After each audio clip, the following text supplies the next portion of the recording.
Hello, my dear kids. How are you all? Hope you all are fine and fast. Kids, today we are going to do worksheet number 95 and the date of today is 23/10/2021. Today we are going to do English worksheet और इसमें हम करेंगे unit 5 Don't be afraid of the dark. इसका हम page number 74 करेंगे। ये एक poem है। तो चलिए शुरू करते हैं आज की वर्कशीट। तो सबसे पहले हमें क्या बोला गया है इसमें? Let us read aloud the poem don't be afraid of dark given in the text book. इसे हम पहले ज़ोर से पढ़ते हैं। ठीक है बच्चों, ये हमें हमारी टेक्स्ट बुक में दी गई है ये वाली पोएम। तो चलिए शुरू करते हैं इसको ज़ोर से पढ़ना। Don't be afraid of the dark little one, the earth must rest when the day is done. दोबारा से पढ़ें। Don't be afraid of the dark little one, the earth must rest when the day is done. The sun must be harsh, but moonlight never. And those stars will be shining forever and ever. Be friends with the night. There is nothing to fear. Just let your thoughts travel to friends far and near. By day it does seem that our troubles won't cease, but at night, late at night, the world is at peace. तो ये poem जो है बच्चों, ये Ruskin bond के द्वारा लिखी गई है। ठीक है, इसके पोएट रस्किन बॉन्ड हैं। तो चलिए इससे रिलेटेड कुछ क्वेश्चंस जो हमें दिए गए हैं वो हम पढ़ते हैं। तो अगर आप चाहते हैं कि इस पोएम को थोड़ा सा मैं एक्सप्लेन कर देती हूँ। इसमें हमें ये बोला गया है कि हमें अफ्रेड नहीं होना है, यानी कि डरना नहीं है। अफ्रेड मतलब होता है डरना, ऑफ द डार्क मतलब अंधेरे से हमें डरना नहीं है।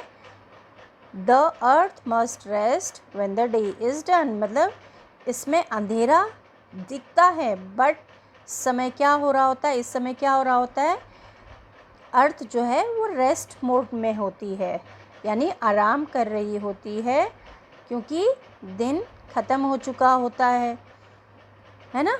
तो the sun must be harsh, तो हो सकता है दोपहर में जो सूरज है यानी सन है वो बहुत ही हार्श मतलब कठोर हो रखा हो। ठीक है, बट मून लाइट जो है कभी भी हार्श नहीं होती है, यानी कि जो चंद्रमा है वो कभी भी हार्श नहीं होता है, कठोर नहीं होता है। ठीक है, चंद्रमा जब आता है तो क्या लाता है अपने साथ? शीतलता लाता है, ठंडक लाता है। ठीक है, एंड दो stars will be shining for ever and ever, और जो तारे दिखाई दे रहे हैं ना ऊपर आसमान में, वो हमेशा चमकते रहते हैं। बी फ्रेंड्स विद नाइट, रात के साथ दोस्ती कर लो। There is nothing to fear, डरने की कोई बात नहीं है।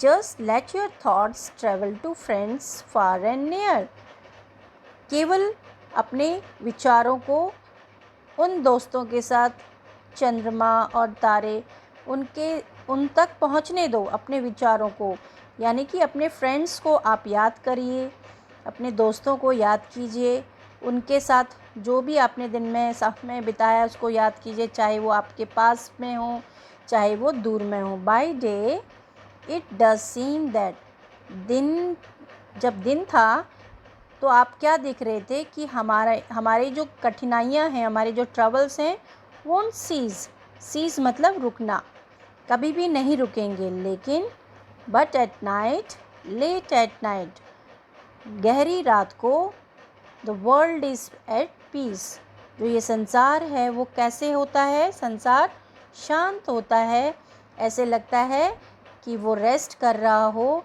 और बहुत ही शांतिमय हो। ठीक है बच्चों, तो ये पोएम हमें ये सिखाती है कि हमने डरना नहीं है, चाहे कितना भी अंधेरा हो जाए। ठीक है, तो चलिए इससे रिलेटेड कुछ क्वेश्चंस के आंसर हम करते हैं। फर्स्ट क्वेश्चन जो है हमसे क्या बोला है, students you must have read the poem. आपने ये रीड कर ली होगी ये पोएम। कौन सी poem? Don't be afraid of dark. Now answer the following questions.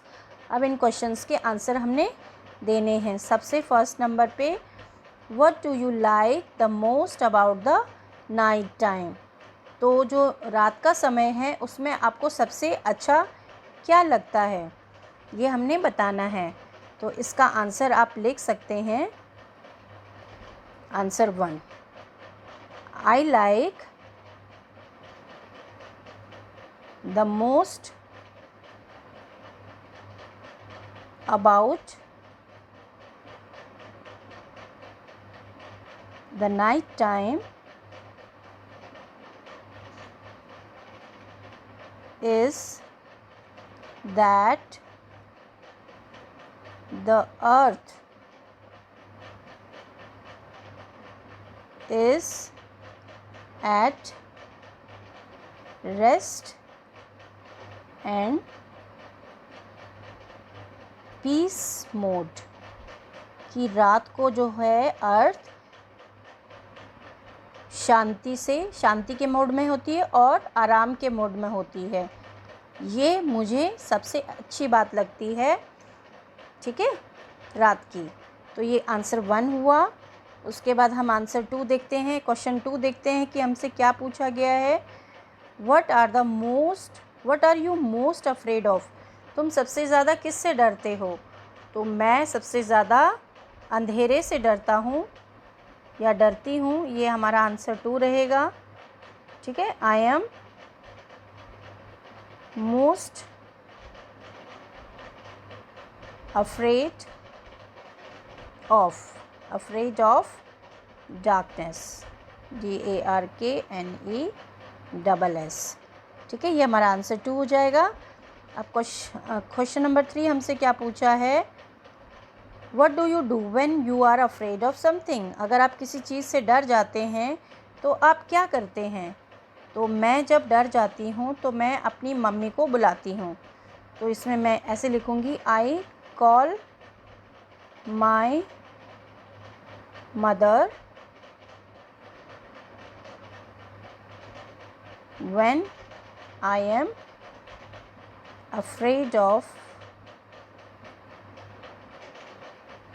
something। ठीक है बच्चों, तो ये हो गया हमारा आंसर 3। अब हम क्वेश्चन नंबर 4 पे आते हैं। क्वेश्चन नंबर 4 पे हमसे क्या पूछा गया है, what are your favourite lines from the poem. इस पोएम में आपकी फेवरेट लाइन्स क्या हैं?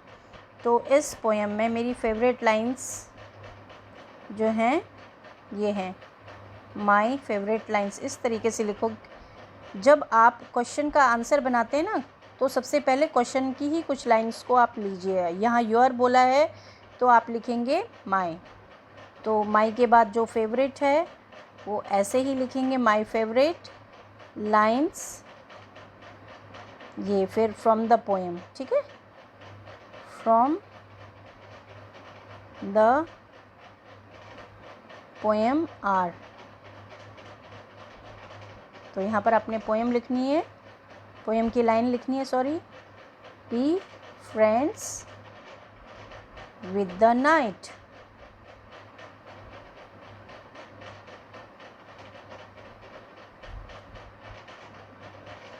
There is nothing to fear. ये लाइन मुझे इसीलिए अच्छी लगती है क्योंकि ये मोटिवेट करती हैं मुझे कि कभी भी लाइफ में हो, चाहे रात हो, लाइफ में नाइट हो या डे वाली नाइट होती है वो वाली नाइट हो, कभी भी हमें डरना नहीं चाहिए, घबराना नहीं चाहिए, हमेशा शांत रहना चाहिए। ठीक है, तो ये मेरे क्वेश्चन आंसर हो गए।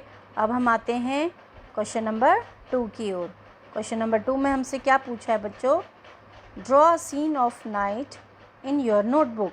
तो अपनी नोटबुक में आपने नाइट का एक सीन जो है ड्रॉ करना है। नाइट के सीन में आपको जो है स्टार्स, मून, है ना, और उसको कलर भी करना है और फिर उसके बाद अपनी टीचर के साथ शेयर करना है। अब आपको इस वर्कशीट में भी जो है नाइट का सीन दिया हुआ है। आप देखेंगे यहाँ पर मून है, स्टार्स बने हुए हैं, यहाँ देखिए ये स्टार्स बने हुए हैं। और नाइट में आप ये देखिए डार्क जो है, स्काई डार्क हो जाती है ना।